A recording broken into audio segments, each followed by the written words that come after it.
Halo Aspro Jogja, kali ini kita mau menguji smart power inverter pesanan dari Bapak Darwin. Untuk alamatnya nanti kita tanya dulu ke bagian admin, kita videokan dulu. Ini juga kemarin sudah kita running beban di 50% lebih, sudah aman. Nah, baterai juga tidak mencukupi untuk kita sampai di 80% ya, sekitar 60% sampai 70%. Dan untuk kebutuhan bengkel ini sudah aman. Untuk tampilan smart inverter sendiri seperti biasa, ada indikator PLN, inverter, inputan PLN, switch on off, ada prioritas PLN inverter, jadi ini bisa diprioritaskan saat inverter mau digunakan untuk beban-beban besar. Untuk rumah bisa diprioritaskan ke PLN, jadi beban rumah langsung dihandle oleh PLN, dan inverter sepenuhnya bisa untuk beban-beban besar ya, jadi beban yang ke rumah nggak terganggu. Dan ada pembacaan monitor dari settingan yang kita setting di dalam menunya ya. Ini sudah ada manual settingnya, nanti kita tunjukkan sekilas untuk menunya ya, karena kita juga sudah sering lihatkan untuk cara settingnya. Bila belum paham bisa lanjut ditanyakan atau lihat-lihat aja di channel YouTube kita.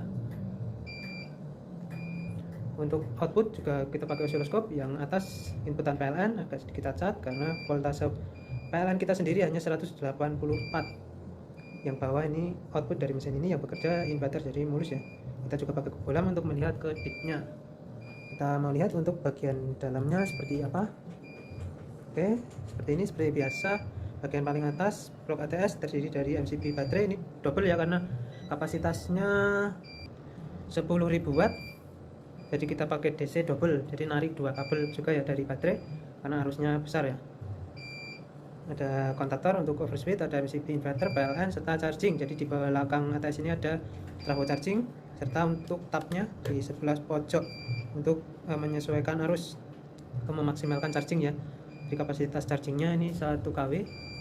Di fungsi tab charging untuk menyesuaikan arus atau menyesuaikan listrik rumah. Jika listrik rumah kita drop bisa di tab 3, jika normal bisa di tab 1, nanti bisa disesuaikan sendiri. Makin kita putar makin cepat untuk pengisiannya ya. Untuk kitnya juga double, ini memakai 40 MOSFET. Bawahnya lagi ini yang paling kanan, ini baterainya juga double ya, tarik dua kabel, jadi ini terminalnya double, positif 2 negatif 2. Untuk inputan PLN di sini, ini output, ini inverter. Jadi kalau kita mau menggunakan inverter aja bisa kita bypass ke PLN, dan output ini akan ada tegangan ya, jadi output ada tegangan saat bekerja di PLN. Ini output yang ke beban rumah sendiri-sendiri ya. Ini trafo toroid full tembaga. Oke, untuk bunyinya seperti ini. Kipas juga auto standby, dan saat suhu menyentuh settingan yang disetting di dalam menu SPWM akan berputar maksimal. Untuk manual settingnya berada di belakang panelnya. Untuk patokannya nanti bisa di setting sendiri menyesuaikan kapasitas. Jadi bisa untuk MCB baterainya, jika bebannya hanya kecil bisa 1 MCB aja, jika besar bisa kedua-duanya. Oke, untuk bagian dalam seperti itu ya.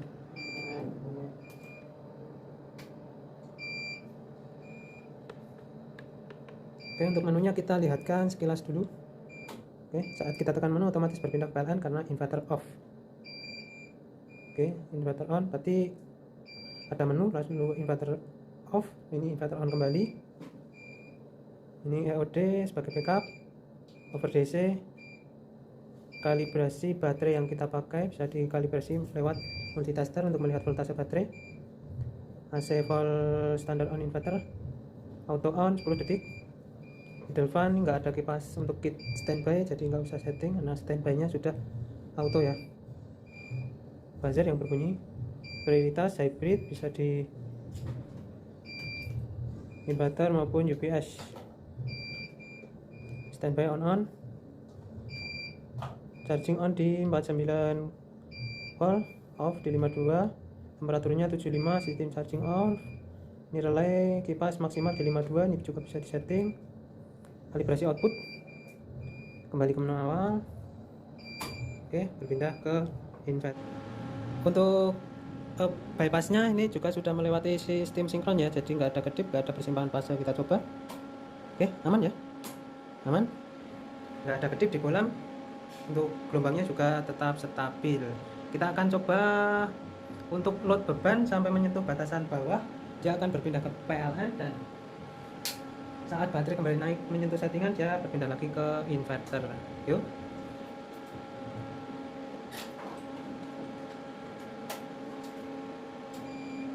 Oke, 1300 berpindah ke PLN.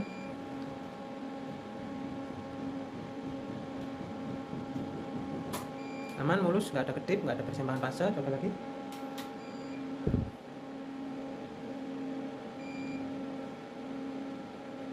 Tambah lagi 2500. Oke, aman.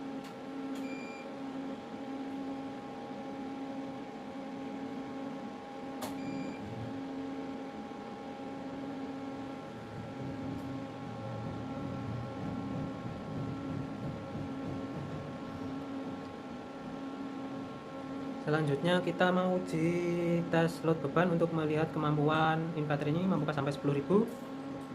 Kita akan coba load beban.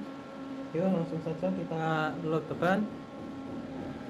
4.000 tambah lagi 8.000 watt, tambah lagi 11.000 watt. Oke, over watt.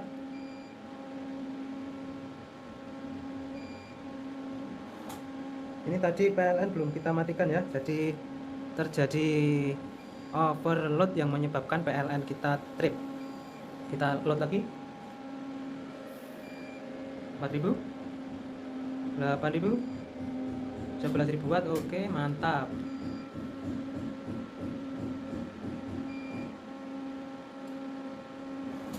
Oke, on kembali 10 detik sesuai settingan di menu PWM nya. Lanjut, kita akan on kan inverternya, dan lanjut kita on kan PLN nya, dan kita akan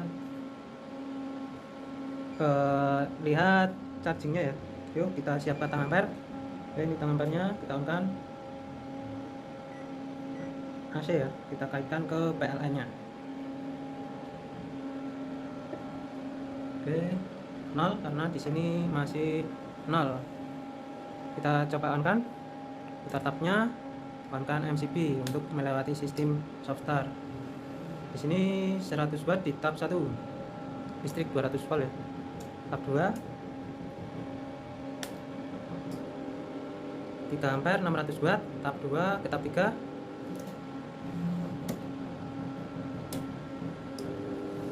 5 ampere 1000 watt. Jadi fungsi tab charging ini untuk menyesuaikan arus atau menyesuaikan daya listrik rumah kita ya. Jadi ini di tab 3 karena posisi baterai juga mau hampir penuh. Untuk uji charging sudah kita tunjukkan, untuk uji load sudah kita tunjukkan, untuk ATS nya sudah. Nanti bila kurang jelas bisa langsung ditanyakan ke kita. Ini kemarin sudah kita running, beban besar ya, untuk kebutuhan bengkel sudah normal. Nanti untuk pemasangan semua sudah ada keterangannya, tinggal dipasang, diunitkan aja. Bila kebingungan bisa langsung ditanyakan ke kita. Sekian pengujian smart inverter 10.000 watt 48 volt Bapak Darwin kali ini. Sekian, terima kasih. Salam Aspro Jogja.